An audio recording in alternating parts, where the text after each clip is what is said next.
Guys,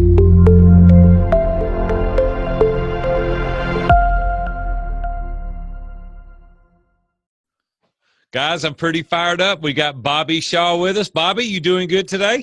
Yes, sir, I am. Thank you. Well, hey, spend a couple of minutes and tell the guys a little bit about you personally and professionally. Absolutely. So I'm from Kansas City, but I've been in Austin, Texas since 2005. I'm there with my wife and my kids. So I've been married for 25 years. I have 5 great kids. Well, you had to think about it. Hold on a minute now. You had to think about that for a second. Well, is there 4 or 5? Let me think. I got kids leaving and coming. So I got 5 kids. My oldest is going to be 28 here in a couple months. 22, 19, 16, and 14. So we've got a house full. Man.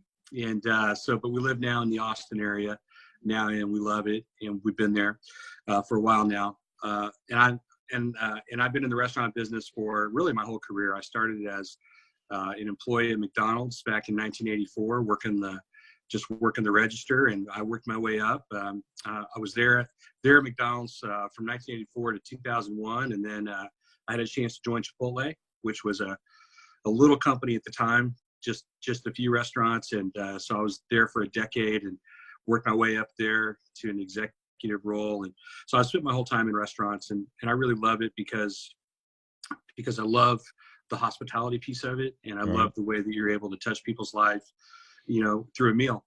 And so that's what I've been doing. And so now what I do is I work in executive leadership, and I help coach executives, and I help them learn how to grow their businesses and how to build cultures to support what it is that they want to do, and really where they want to go in their organization. So that's what I've been doing for the last few years. Just in the restaurant business, or are there other businesses that you? No, actually, it's transcends into other businesses, Aaron. So I'm learning that the leadership principles that I've learned over the years and that I teach now, it works in every area of business. So it's not just the restaurant business. Bobby, sure. You've had a great amount of success, and I know that to be true, but we all still have this thorn in our side. There's always this nagging something, right? Either personally or professionally. What would you say that thing is right now for you? For me, that's easier. And it's, I have this achiever gene where right.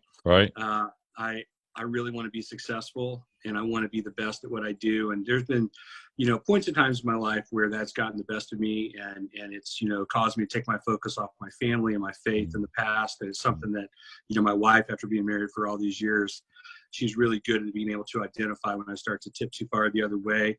What do you think motivates? I'm going to stop you for a second. What do you think causes that? Do you think it's just in you that you just want to succeed and you don't pay attention to the boundaries, or what do you think's going on there? It's a good question. I think it goes back to the way I grew up. I grew up in kind of a chaotic home, and I didn't have a lot of structure. And, I lost my dad when I was young and all that. So I think that because I began working so young, I know a lot of us guys did. I started working so young. I found a home there. I found a place where I felt like I was valued, and I felt like I was being validated for the work I was doing. So I think that's kind of always kind of interior in my DNA, and it's something I just have to keep in check. Yeah. And you're like, your wife's like my wife, Robin. She'll always keep you in check, right? If you are not, she'll bring you back. And so they have a way of doing it. No, absolutely. She sees it before I do. Which is great, because she can kind of pull me aside and say, look, you're kind of swinging too far the other way, and so she's been great like that.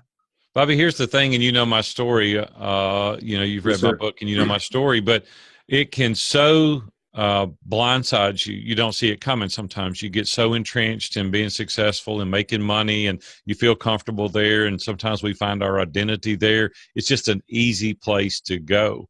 And so maybe some of the guys have experienced this as well, and they can put some comments below and kind of give you some tips, maybe boundaries that they've built or things that they do in their regiment and their routine that maybe would keep you on track.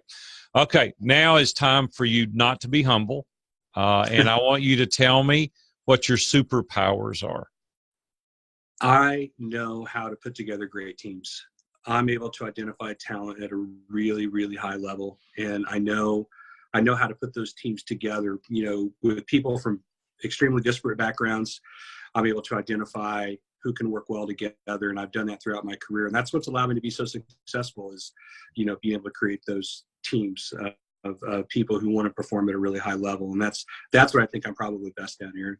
Do you think you just have the intuition, or do you think that it's just from all your training and being in management for a period of time?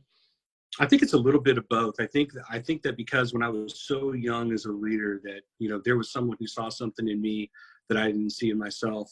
I think that I've always looked at it as my responsibility to pay that forward. I think as leaders, it's our responsibility to develop the people around us, and it's our people to, and it's really our role as a leader to be able to develop people that are better than we are. Right. And so I think it's a little bit of both. I think it's kind of ingrained in my DNA from just being really young and working in the business, but then also it's just something that I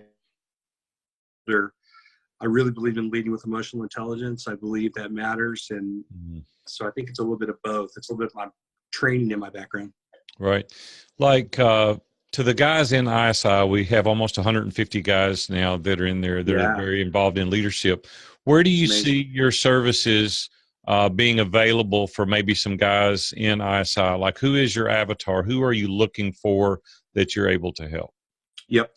I'm looking for people who want to grow and scale, not to be necessarily big, but they just want to expand their influence. And so who I'm looking to work with are, people who want to grow, but they just don't know how, or they don't know if they have the right people to grow with, and they're just not sure how to take that next step to understand what level of talent they have in their organizations and what they can do to get better.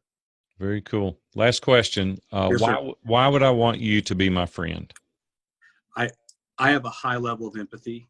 I think, in addition to being able to put teams of high performing people together, I also have this kind of gene, if you will, of being able to connect with people in a deep and meaningful way. And that's something that over the years, really other people have identified in me. I didn't really notice it until it was pointed out to me, but I can connect with people in a deep way, and I can build relationships well. And, I think because of my empathy, I think that really helps me, and I think helps me to connect in a really genuine way. Bobby, thanks for being with us today, buddy, and thanks for sharing all your wisdom, and we'll be catching you around. Thanks a lot, buddy. It's my pleasure, and thanks, bud. See you.